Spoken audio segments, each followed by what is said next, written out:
Hello, welcome to Secure Talk, your trusted source of information on the latest threats, trends, tools, and technology related to cybersecurity and compliance. Hello, everybody. Welcome to Secure Talk. My name is Mark Schreiner, and I'll be your host for this episode of Secure Talk. Today, we're going to be talking to Chris Patteson, aka CPAT, who is the Field Risk Officer at LogicGate. And we're going to be talking about some of the misconceptions related to compliance and security, whether, an organization, if they feel that they're 100% compliant in accordance with some regulatory body or standard, that doesn't necessarily mean that they have achieved any level of security. But before we do that, I want to say hi to CPAT. CPAT, how are you today? Doing great, Mark. Thanks for having me on, and looking forward to the conversation. Awesome. Hey, I got to say, this is the first time I've had a CPAT on Secure Talk. So can you tell me a little bit about your nickname?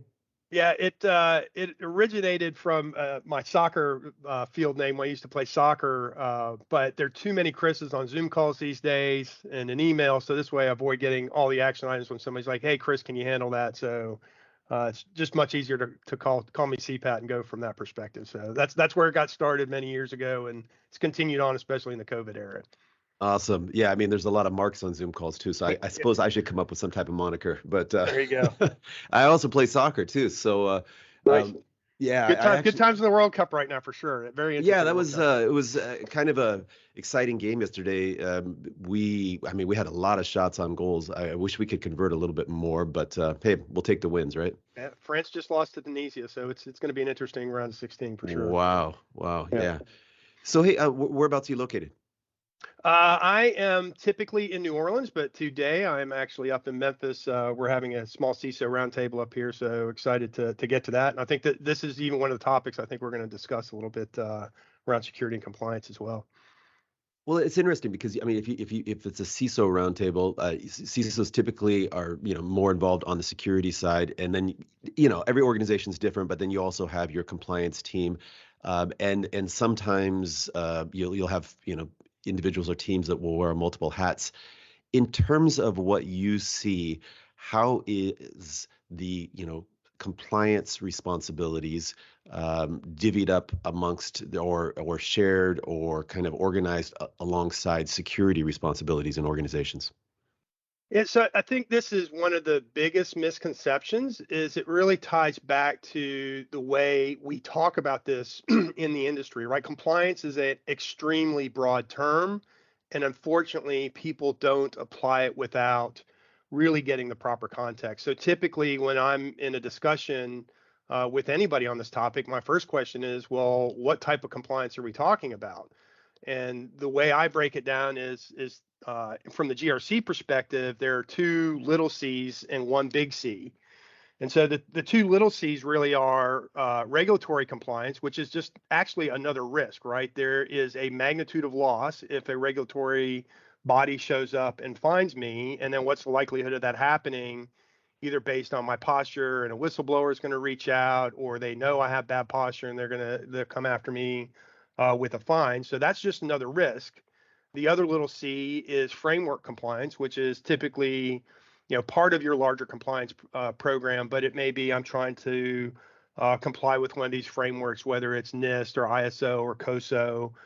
So there's that piece. There's no penalty for that, but that's just, hey, this is how I'm going to run my risk management practice. This is how I'm going to run different pieces of my compliance program.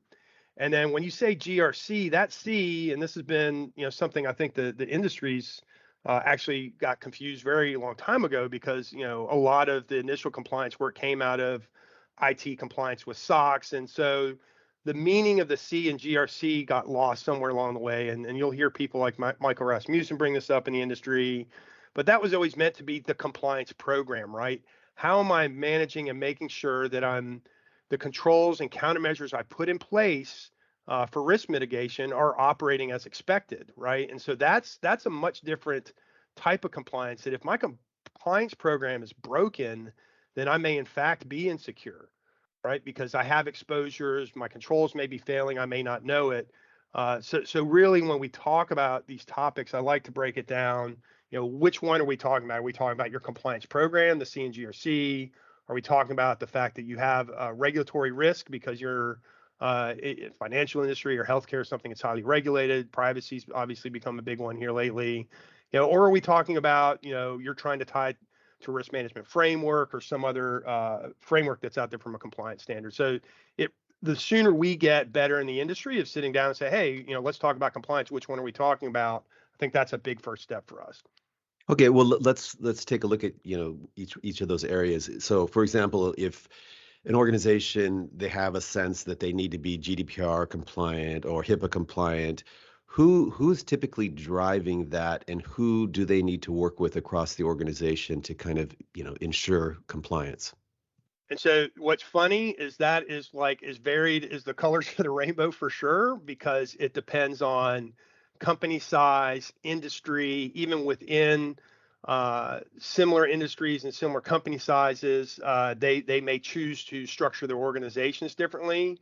But typically, and we deal with this at LogicGate as our team is working with groups to do this, compliance is either runs sometimes directly out of legal, because that may be the only group that a team has that's working through these issues. So maybe your data protection officer on the privacy side. If you're larger in your bank, a financial institution, or healthcare, they may have a compliance officer, chief risk officer that's running these types of things. In other cases, if you're a heavy IT shop and you know that you have these regulatory risks but don't have a big or strong legal team or compliance team, then yeah, in certain cases, that regulatory work could fall on the CISO. So it's quite varied, and that's where we at LogicGate we look at this holistic GRC. Is it doesn't matter which group you're in, we will structure the program to fit your practices, so we can help you with the assistance in looking at these different regulations, and this whole great thing of test the set of controls once, and then I'm covering compliance in multiple areas, whether it's privacy, SOX, or any of the other types of regulations we're having to deal with day to day out there. Okay, well, that makes a lot of sense, and it kind of aligns with what I've seen in the industry. Every organization's different, and the drivers to get compliant against a certain regulation are different, and sometimes it's the risk thing. Sometimes, what I'm seeing more these days is, hey, you know what? This compliance can actually be an asset for us because it demonstrates to our customers that we're taking the preventative measures. And maybe that's more on the things like SOC 2. If you've achieved SOC 2, then hey, it gives you some credibility, or I guess the cloak of some security that it's safe to do business with you in terms of the security infrastructure. But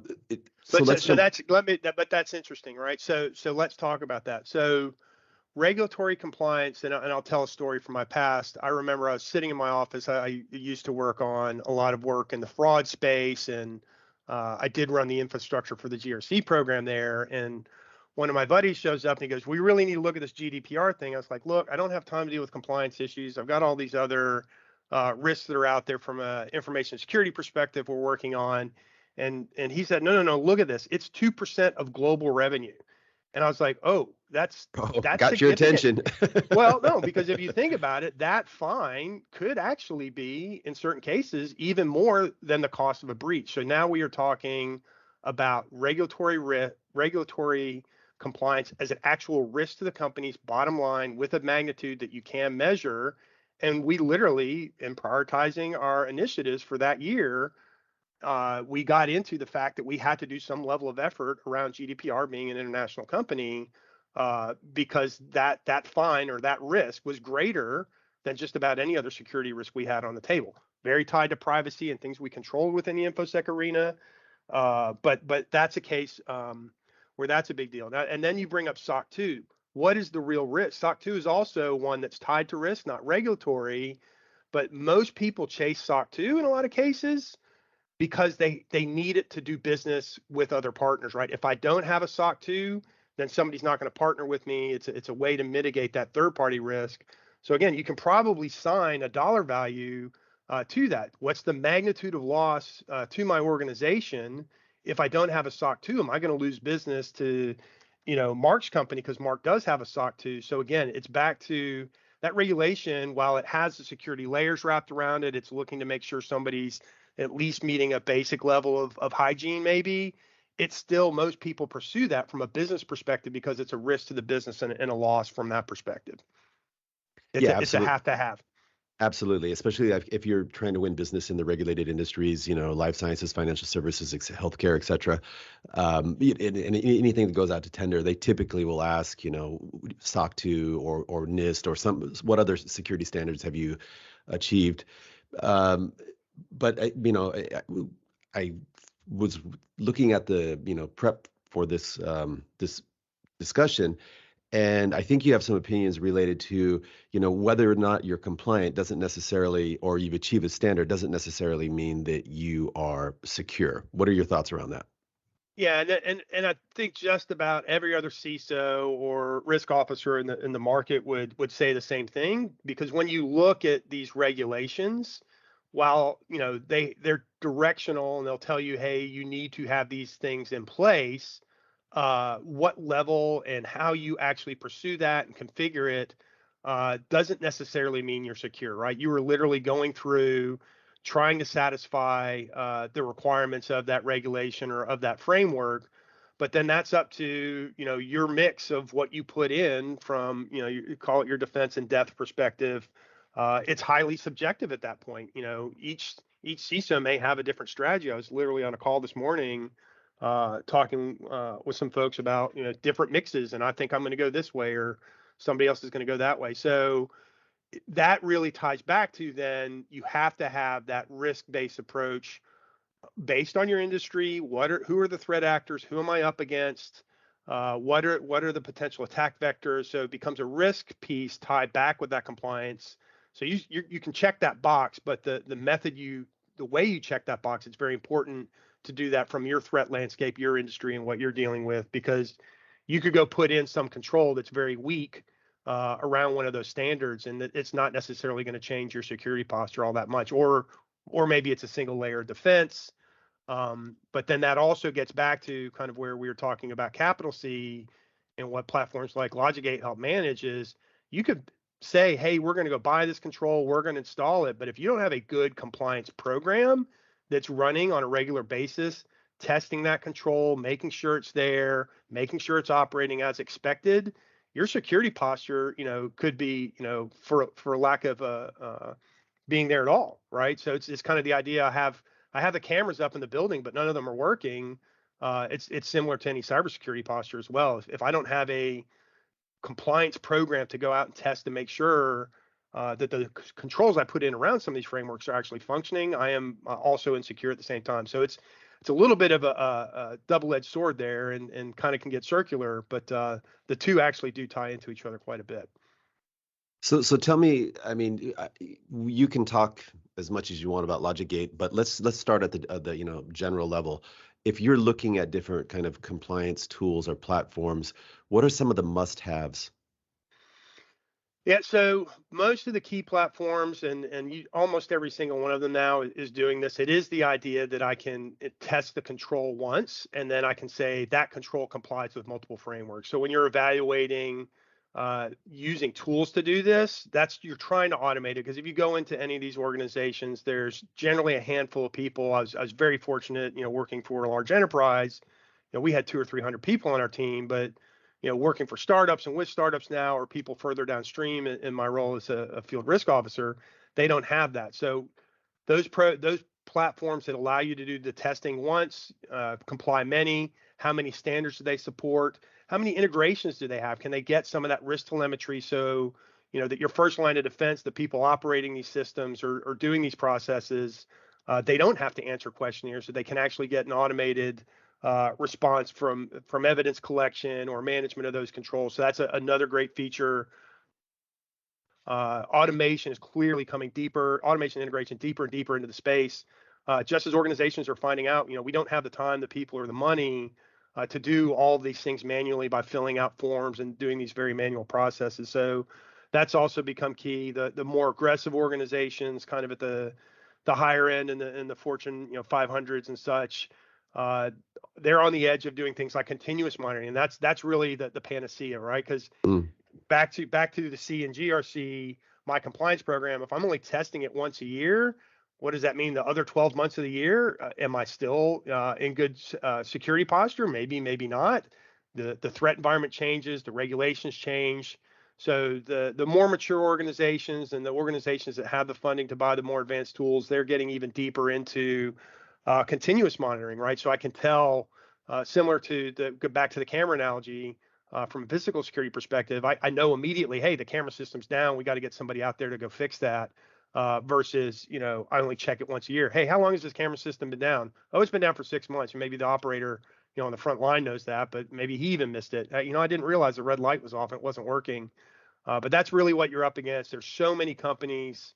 I've seen companies buy, these security tools, and they say, okay, we bought security tool A, but okay, well, how broadly was it implemented? Did you get it in 100% of the systems that it needs to be implemented in? Is it still running in those systems?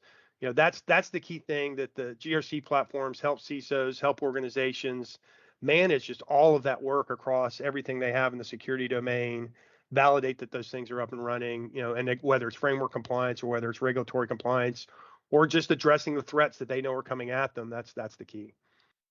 Excellent. So when you go and you talk with these group of CISOs, or when you go in to meet with a prospective customer, what are the questions that you most often hear? It's varied. It depends on maturity, how long even that CISO's been in the role there. It's great to see, a lot of younger folks moving into the space. I'm also seeing a very big advocate of women in cybersecurity. My boss at FedEx, she was my mentor and leader for quite some time, and learned a ton from her in the space. She's since retired. So watching kind of as some of these folks that were pioneers are moving on and leaving it to the next generation. So there's a lot of coaching. I think more elder CISOs, I'm doing the air quotes there, are starting to help in the community, and it is very open. And LinkedIn's been great for when people run the challenges. They will often reach out to their peers in private messaging and say, hey, what have you seen around this? So the questions vary based on maturity, and a lot of what I spend time on is risk quantification. How do I validate the amount of spend I need against a particular risk? I'll tell one story. I was with CISO in Singapore several years ago, and this is actually a compliance one, and this is why I bring it up.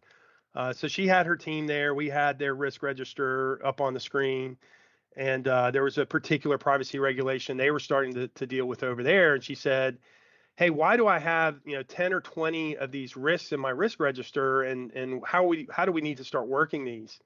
And I said, well, one, we need to look at your risk register because you only have one real risk here. And going back to what we said earlier, the risk is the magnitude that regulator shows up with that fine, and what is your security posture, and what's the likelihood of that happening. And so then she very quickly, along with the team, they kind of tilted their heads and they're like, okay, that kind of makes sense. But then as they're looking at their risk register, they're like, what are all these other things? I said, don't lose this data, everything you've collected so far around this regulation, but what you have in going through the risk register were certain things that either related to, hey, we've got to fix this. So it was a control deficiency, or it may have been an issue. So they had lots of good data that was going to inform the overall decision around how much effort they wanted to put around this. But it was tied to that risk, but it wasn't the actual risk itself. So that's the other big thing. I spent a lot of time working with CISOs.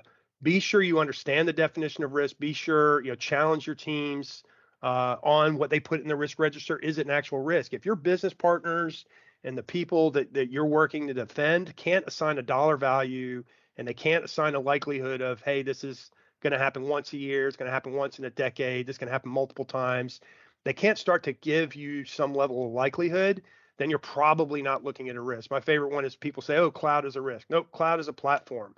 What I run in that cloud, how I run it in that cloud, if that particular workload or something becomes corrupted or has problems due to a cyber or even operational incident, that's when the risk happens, because maybe my sortation system's down, or my plant can't operate, or I can't process transactions. That's where the real risk comes in. Cloud is just the platform it's running on and what you have to secure. But going to that next level, asking those tough questions, That's really where the most mature players and a lot of our customers are focusing with Risk Cloud Quantify is let's get numbers wrapped around this. Let's make sure we understand the problem in dollars and cents and not red, yellow, green. You can't add 4 greens, two yellows, and 3 reds and come up with a dollar value. But you can if you do the proper evaluation of the risk, you can get dollar value and loss exceedance curves using some of the capabilities that are out there with Monte Carlo simulations now. So when you initially engage with a prospective customer, let's just say it's maybe a competitive scenario. They're looking at a couple different platforms, okay? But you have the initial call or meeting with them, and you try to get an understanding of what their challenges are, what they need to do, and you get through that initial discussion. What is the next step then? Is it some type of trial, or do you pull some numbers and show them, hey, you know what, we've spotted these issues or potential issues here? Maybe walk me through that. Yeah, so and again, it depends. So the interesting thing about the GRC space, and I say this a lot, is even when I purchased these systems in the past, or when I look at my peers or individuals in the industry that purchase these systems, it's not one of those things like you wake up in the morning and say, wow, I really need a cool fancy GRC system. You wish it was, but yeah, no, it's like I can see marketing. I used to work in marketing too, right? Hey, there's a really cool AI plugin we can do to support our customer service. This would be great new technology, or voice printing or something, right? So there are these cool things to wake up in the morning and go buy. Even the security space, they're a lot of people say that the blinking lights are they're things. Oh wow, that's an interesting technology. I wonder if that'll work.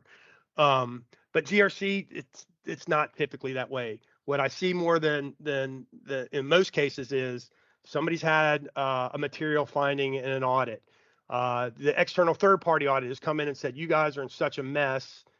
You need something better than spreadsheets and SharePoint to manage this. You need a mature platform to deal with this. You've gotten to that size. Like a lot of people can get by, but at some point you flip over, and maybe your external audit tells you there's a breach or something. There's a regulatory, you get hammered by a finding.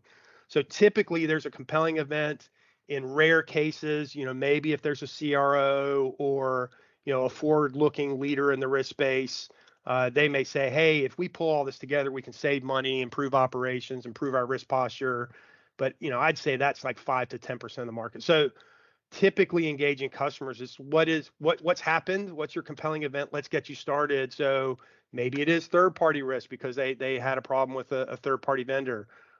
Maybe it is they did have a breach and they had trouble coming up with their business continuity plans. They weren't well managed. So the holistic GRC platforms like LogicGate, we meet customers where they're at based on kind of what that threat or that risk is. And what I often tell people is your GRC program and running it is actually a risk exercise in itself, right? As I'm looking at everything I'm dealing with from a risk perspective, where do I need to go first? What do I need to work on? How do I prioritize it?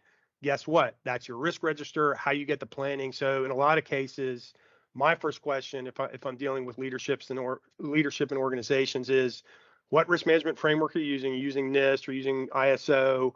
How do you evaluate these risks? What are the biggest risks? So even getting that risk register stood up, starting to go through that process of, and all of these risk management frameworks have the same kind of flow, right? Identifying the risk, prioritizing, doing the analysis for treatment, making sure those controls get installed or managed, and then the evaluation, as you go through it, did we do the right thing? Do we need to do more? That's that continuous annual cycle that runs. And if you don't have that hammered down, back to the whole, what's more important, from a compliance versus security, getting a good risk register set up, working through that with a good risk management framework, complying with that risk management framework, making sure your teams are following those processes. That's generally the best place to start, because now you've made the shift from just running and gunning to we're being very deliberate about it. We're doing costing, we're doing planning, we're using risk quantification to get to true dollar value. Doing it all on one platform, if possible, is always the best thing, because then all those assumptions in your model can be tied together. You're not bouncing. A lot of these platforms, you'll have to export the data out to some tool, do the analysis, and pull it back in. Our view of trying to do this holistically is it all needs to be kind of under one roof. And that's really where we think the benefit is for organizations as they move forward. And then it's the data at scale problem too. Most of these platforms are still built on relational databases, where when you look at risk and the number of connections and degrees of separation of, I'm looking at a regulation tied to these controls I have in place and the exceptions, you're at a very highly networked problem, which is better solved through graph database technology. So I've been impressed, even moving over to this organization, and there are a few others that are out there that are doing it, but they've realized that risk management really is a highly networked problem, and there's a better architecture to attack it. So I've seen a lot of people put a lot of data in these systems, and then when they have to ask the tough questions, maybe after breach or when a regulator shows up, sometimes it's very difficult to get the data out because it's built on a relational platform versus a graph database. So that's technology-wise, that's also where some of the world is headed as these things scale and we start to deal with bigger problems. Cool. So back to the selection process though, like again, so I'm a CISO and I say, yeah, you know what, this looks interesting. Can we take it for a test drive? Or is it, So how does the test drive work? What do you need to connect to, or how do you, how does that run? That's a big differentiator in the platforms too. There, ours especially, along with a couple others, your teams can configure it. We can very quickly configure to your business processes, your workflows. Having a workflow-centric tool that will follow your processes or tie into your risk management frameworks is critical. So it would be to let's look at getting your risk register stood up. Let's start working through that. And in fact, we're working on some workshops right now, help teams get that populated and kicked off. Call it the risk register makeover. But yeah, setting it up, the price point is typically low enough to get you started in one of those modules, get your arms around the problem, really start to manage security versus letting, security kind of manage you from, hey, I've got to go hit this new regulation or that regulation. What does it look like? Where's my real risk? How do I do the prioritization? So we stand up smaller, often POCs with customers. And then once they're, hey, this will meet our needs. And it's very easy being, again, cloud-based and risk cloud it's very easy to stand this up. You're not having to stand up hardware. If you have team members that are good in tools like the people that are doing this in Excel or SharePoint or whatever now, very easily can be trained on these no-code, low-code platforms like LogicGate, and they can start to administer it themselves. And it's critical too. I've seen some organizations will try to tie this work into some other existing ERP system, and I've experienced that too. Well, guess what? As a security person, if you're trying to do something on a large operational platform that may be supporting maybe your IT operations, guess where you get prioritized? Typically at the bottom of the list. And I just talked with a customer the other day that they're applying for an exception because somebody said, well, you need to use the ERP system, the big platform we bought to do this. But every time the security officer went to get their work prioritized, guess what? They were on the 4-year waiting list, right behind these 4 other giant IT projects. And they're like, that's unacceptable. I've got regulations that are changing every day. I can't be last on the list. So you'll see that as a reason to have an independent system. A lot of auditors that if your company is very audit savvy, they understand to have that platform independence for a risk platform is very important, because guess what? Sometimes you're investigating some of the same people that are running these platforms, and God forbid they get access to maybe an investigation or some of the findings that are out there. That can create issues as well. So a lot of audit organizations will demand that these risk platforms be separate from core IT platforms, run on their own separate instance, just to protect it from an integrity standpoint for investigations and corporate liability and things along that line. So that's another big thing. And being in SaaS, it's just easier to stand up and get people running and getting them started. And we're focusing on that now with some of our landing zone products. We're trying to say, hey, what are those very specific things you need to fix within your organization? Let's get stood up. Let's get you some help, and then we can grow the program over time. But let's go attack your biggest risk first. Okay, totally makes a lot of sense. In regards to like hybrid environments or on-prem, are you able to work through that? Yeah, absolutely. I mean, we have REST APIs to deal with that, and that's I typically when people say, well, how do you explain what you do to your senior in college or your friends, and I tell them, I'm like, what LogicGate is, it's really a control tower for risk. We take telemetry and input, from the front line. So just like, airplanes up in the air, they send certain bits of information to the control tower. The people in the control tower look at that information, they make decisions, and they send remediation back out.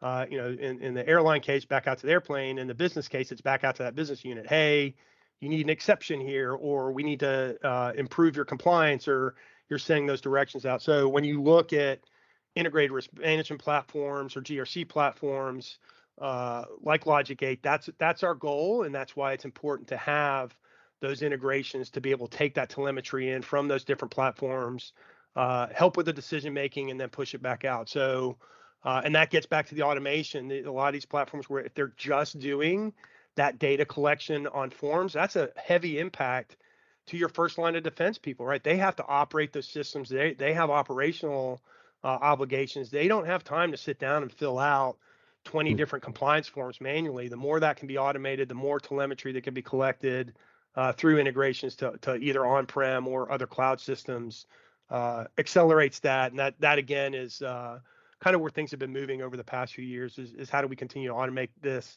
make it easier on that first line of defense, and let the operators operate, as much as they can. They're going to have to answer some questionnaires, but let's keep them focused on their day jobs and keep the revenue flowing. And that's a great, way to bring this. If you're looking for one of these platforms to bring this in front of executive management, it's like, hey, we have to do this from a compliance perspective, to not get fined.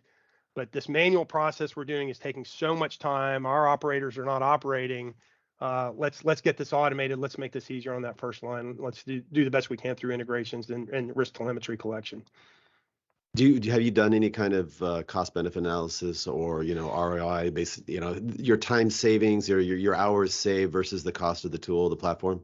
Yeah, that's typically if you go into an organization, you can do that even back of the envelope, like how many people are running this, how many questionnaires does it take to get this done, if you're doing it manually, the data collection, the reporting. So that's one way to do the justification. But then again, the power of moving past just red, yellows, and greens into Monte Carlo simulations, doing loss exceedance curves. Now you can actually start to calculate return on countermeasures and controls. A lot of leadership in the space, from Doug Hubbard and Richard Searson around this. So that is, somebody said 2023 is going to be finally the year of risk quantification. But it's definitely picked up. I remember going to initial Fair Institute meetings with Jack Jones and that group. And I think the first one, there was a small room with there might have been 150 people in there. And then the last time I went right before COVID, it was a massive room. There were probably 400, 500, 600 people in there. So, and I think Fair Institute's even up to some 10,000 members now. So there's growing interest in understanding that using just color-coded heat maps, while it's good maybe for doing your initial triage, that when you're getting into the company actually having to make investments, actually having to make business decisions, you have to move up a risk continuum and be able to do quantification because you don't want to be making decisions just on a color on a chart. You need to understand the impact of the analysis behind that from a dollar value. So all of those capabilities are there. All of those things are maturing. And it's an exciting time to be in the industry, actually. Yeah, when you talk about risk quantification, one of the things that comes to my mind is insurance. And I'm wondering, have you seen any insurance companies, providers offer discounted or lower rates premiums for companies who've achieved, certain levels of risk mitigation? Yeah, so it's funny. I just started looking at some insurance for one of the entities I was working with, and the questionnaires that they have for calculating your premium have changed significantly just even in the past 24 months, I'd say. So when it used to be kind of a one pager, do you have MFA? Do you have a security awareness program? They now have kind of almost a 3-tiered thing. It's like, do you have those basics, but then do you also have a SOC? And so the insurance companies are getting smart about this by all means. And this is, if you haven't looked at it, Doug Hubbard does a good discussion around the 4 horsemen of risk management or risk quantification. And One is the actuaries, which the insurance companies have lots of, and they're very good at that type of math. The other one are the war quants, which I consider myself one. Kind of, we grew up out of manufacturing and doing manufacturing type risk. There's the economists that are looking at it from a macro scale. We typically don't run into those folks as much in our space in cybersecurity. And then there's some management consultants, right? So your big consulting groups.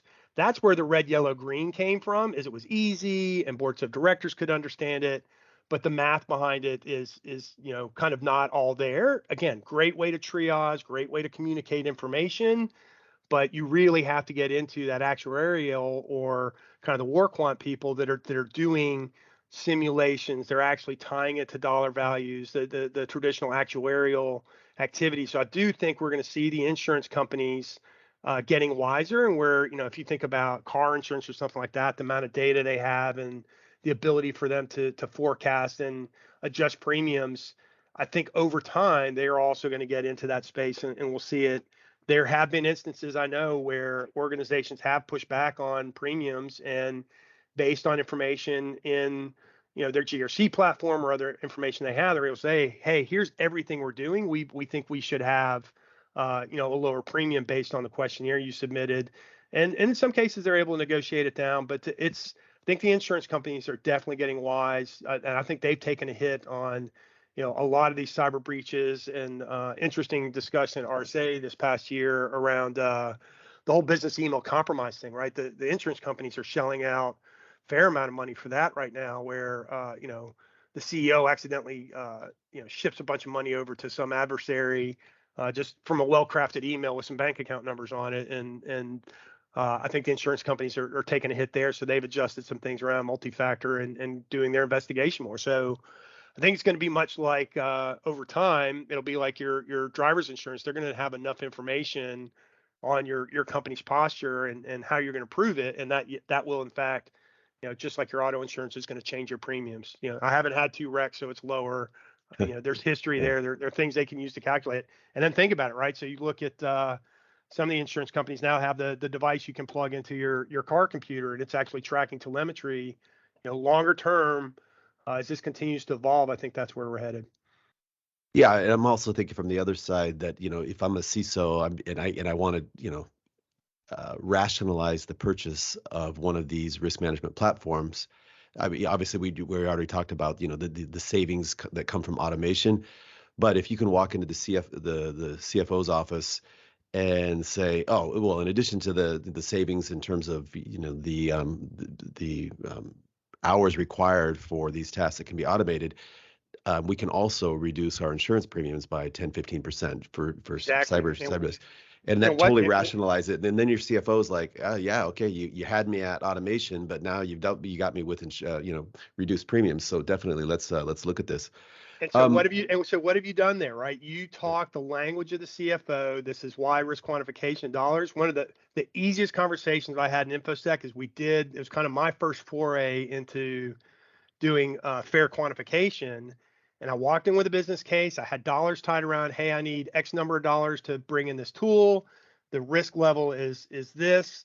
And it was the shortest InfoSec conversation I ever had, because they said, why are we even having this conversation? This is a fraction of investment to improve our overall security posture. I was in and out of the meeting in 5 minutes because they were like, why are we even talking about this? This is, a nit on the balance sheet.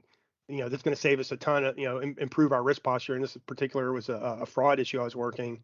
But I'm talking dollars and cents, not red, yellows, and greens and things they can wrap their arms around. It's much easier conversation to have versus kind of the security dance a lot of folks have to do around their color-coded charts. Absolutely. Hey, let me ask you this: when it comes to vendors, how do you gather enough telemetry to say, hey, this is a concern, or hey, this is to use the term that you don't like to use, a green versus a red? So same thing. You can start to model some of that from the perspective of what business processes. So again, this is the key to having holistic platforms, that any business process is typically a mix of many things, right? There are internal things I'm doing that I need to manage from a security and risk perspective. There are very often, and more so in the modern environment with cloud apps and all that, there's very often third parties that are tied to making that business process run effectively. So understanding that process, if it fails, what do we lose, who's involved, that starts to get you into, what part of this process is supported by that third party. Do we have a backup, contingency plan, again, from a risk planning perspective? That you're asking a question that really ties this together, and why all of these things are important in terms of a risk and even a cybersecurity program. So that can be taken into effect. Typically, third party, you're seeing they're still doing a lot of it by questionnaires. A lot of we partner up with companies, especially like Black Kite, that do the third party analysis from the outside. And the analogy somebody, I forget, one of the vendors out there said this years ago, is like, we can go look at the outside of somebody's house and kind of even peek in through some of the windows. We can't tell exactly what's going on the inside, but the assumption can be, you can somewhat draw the assumption that if they're not taking care of the outside of their house, the paint's peeling, the windows are cracked, then the inside's probably not in much better shape either. So these external kind of review tools for third-party risk sometimes get a bad rap because they'll say, well, that's not my actual posture, but it'll show you, like, are they not patching, kind of staying patched up on their different external assets that can be viewed. How is their API security? It gives you a concept of, hey, should we even be doing business with these guys? Are they lying on their questionnaires potentially? Well, I mean, like, one of the false biggest intel. kind of flags that I see is, I mean, and you still see it, is you'll get approached by a company, you go to their website and they don't have the HTTPS on. And Yeah. I'm just like, right away, I'm like, okay, so it's amateur time over here, man. Yeah. Well, and so that's like the outside. That's the first thing in the outside of the house. You walked up and, there's 3 cracked windows and, the door's unlocked. And it's like, well, I don't know if I want to work with these guys. So, Exactly. and I've seen there are CISOs that have put the hammer down and said, we are not doing business with customer X. But again, you're in at that point. It's a risk discussion with the business. If they're going to force it, that's fine. You're going to sign exception. I'm going to record that in the GRC platform, because if something goes wrong, it's you've accepted the risk, Mr. or Mrs. Business owner. But there have been cases, and in the best ally, I'll tell, if the CISOs don't know it right now, the best ally to go fight some of those battles is call your GC, call your legal team, help them understand what the risk is, and sometimes they can go fight that battle with you if you're going to actually put your foot down and say, hey, we are not going to work with this business, and here's why. Having that telemetry, even if it is from kind of some of those third-party purveyors like Black Kite that we work with, all of that is that, again, assumptions and data, risk telemetry that help inform the business decisions, and tying all that together in a holistic view just improves your overall ability to manage these things. Well, hey, Chris, you've shared a lot of really informative information, valuable information. And I'm curious, like, in your job, you have to kind of take a look at the compliance and regulatory landscape. You look at the threat landscape, and then you also probably look at different, security related technologies and different solutions. Where do you focus, and how do you keep abreast of all these things? Same we're kind of looping back on the same concept. You've got to start with the risk, right? And when you're looking at all these technologies, and a lot of my friends in the industry, the blinking lights that they're selling you, on the floor at Black Hat and RSA, which of those are actually effective at mitigating that risk? What does that mix look like? I've seen organizations, very savvy ones, use their GRC programs also to reduce costs, right? I have overlapping controls. I've bought 3 different platforms over the years, and based on this particular threat vector, this particular threat actor, there's overlap there. Maybe I only need 2 of the 3. Defense in depth is one thing, but 3, 4, 5, there may be too many. Can I reduce some licensing somewhere because maybe a tool has gotten better in a certain space, or I can take one tool and replace it with 2 tools. So it's always still a cost benefit analysis that you've got to go through. The technologies obviously change. I often tell customers when they set up their GRC programs and they're putting in their controls, one of the fields I like to make sure that they configure is, when does the contract expire minus 6 months? Because then the security team, the operations teams can go in and look and say, hey, we've been working with vendor X for 2 or 3 years now. Are these controls still in place? Are they running? Are they effective? Did we stop anything? Hey, you know what? There's a new technology that can replace 3 of these, and all these contracts are coming up at the same time. So it really is that operational management of your IT security posture that it's all tied together. It ties back to what are the priorities for this year? What am I going to get budget for? What are the highest risks and highest threats? Maybe one of them is a compliance risk. We got to go after that. But, more likelihood it could be business email compromise these days, or, ransomware. Ransomware 20 years ago wouldn't have been a big risk on my risk register, right? It was, it infected 2 or 3 laptops and I have to go reimage a laptop. It's a pain. Most of the times our endpoint protection is covering us. But, not Patteson and WannaCry changed that forever. Right now, it's like I can lose a whole business. So that risk and the dollar impact and the magnitude, if you go back to 2010, probably not a big deal, not a lot of magnitude. You look at 2022 and it's a completely different story. So it's a continuous process. It's why you have these risk management frameworks that run in a continuous flow. The more we can bring in automated telemetry and automated management over this with integrations is just going to increase the capabilities and ability to respond to the risks. It's funny when you talk about the trends in the threat landscape, and you're talking about ransomware and et cetera, and business email compromise. It makes me think that, who would want to be a CISO? It's like, now I know there's a lot of. Go ahead. It's getting harder. So we did some training. We're doing some retraining for our sales team because they were like, we want to understand kind of what these roles are. And I built one years ago, and there are a couple of these out there. But if you do like Office of the CISO mind map, there are a couple of them out there. If you really look at the responsibilities, and this is something Denise Wood had us do at FedEx at one point. She's like, can you get a map? And, map out everything we're dealing with, because finance was asking us a lot of questions about what are we investing in. So we built one of these mind maps to show all of the things the CISO is responsible for, and it's significant, right? One day you're hanging out with the lawyers, the next day you're hanging out with your technicians. It requires somebody that has the ability to pick good leaders to put underneath them and manage them appropriately, to actually put the right management systems in place, that they have their dashboards and ability to understand what their security posture is. But it is a very difficult job. It's why it's, I think, demanding, some higher salaries. I go as far to say it's as complex in some cases as the CEO's job. To same way CEO has to look at all the business units and deal with the operational aspects and the financial aspects. Many times the CISO is doing the same thing, just more from the risk perspective. On the cyber side, and more increasingly even in some of the things that deal with litigation and working with the attorneys. And again, while I was always very close and remain very close to the legal teams that I work with, because they can provide great insights and also be your best ally if you're going up against a business unit, or in some cases even even the CEO. If the CEO doesn't believe there needs to be investment, sometimes legal can be your best partner and help them make that case. Yeah, and then there's the whole thing that you definitely also want to be supportive of the business's requirements, right? There'll be certain productivity or other related requirements, and you don't want to just be a blocker.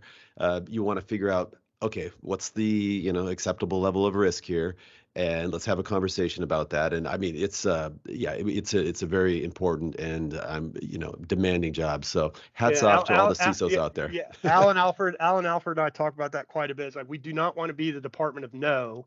Right. And that's the best place for a CISO to be, is to be in that role where you're an advisor and a consultant to the business. Make sure they understand the risk, but if they want to make that decision, just make sure you have the right accountability, that there's the right sign-offs, that your team has done the right due diligence. Here's what we've done to mitigate this up to this point, but you are still assuming X risk, especially if it's something, going back to that business process analysis, if it's key to the organization and an operator or somebody in the business is pushing, hey, we're going to do this, like, that's fine. Let's document this and let's track it. And I can't tell you the number of times that saved us some heartache in my previous organizations, that we actually had it documented. We knew here were the assumptions, here's where we made mistakes as a business, but tracking and understanding that, being the enabler, hey, we'll let you guys do that, but do this with your eyes wide open. There was an example where I was working on, again, one of the fraud programs, and one of the business units wanted an exception. I said, that's fine, but if this fails, if what you're doing fails, all this, the lost revenue is now going to be billed directly back to your apartment. Guess what? They ended up putting a control in. The control they were trying to avoid, they ended up putting in because they realized, oh wait, this risk is going to, the magnitude of the risk is actually going to fall on us.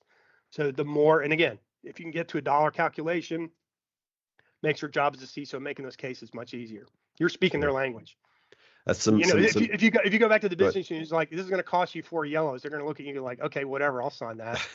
If you go back to the business unit, this is going to cost you potentially, there's an 80% chance over the next 2 years, this is going to cost you $2 million. You sure you want to still sign that exception? Let me go think about it until let's talk to the team, or tell me more about what I can do to deal with that, right? You're changing the conversation. And we have to, as security leaders and risk leaders in the organization, we have to change that conversation to make this, make these points and make it a dollars and cents conversation. Awesome. Well, hey, Chris, that's some great advice, and I really enjoyed this conversation, learned a lot. Would like to wish you and the rest of the LogicGate team a very great end to the 2022. Yeah, and we're into 2023. Who knew? It's crazy. Right. Thanks, Mark. I really appreciate it. Thanks for everybody listening. Hello, welcome to Secure Talk, your trusted source of information on the latest threats, trends, tools, and technology related to cybersecurity and compliance.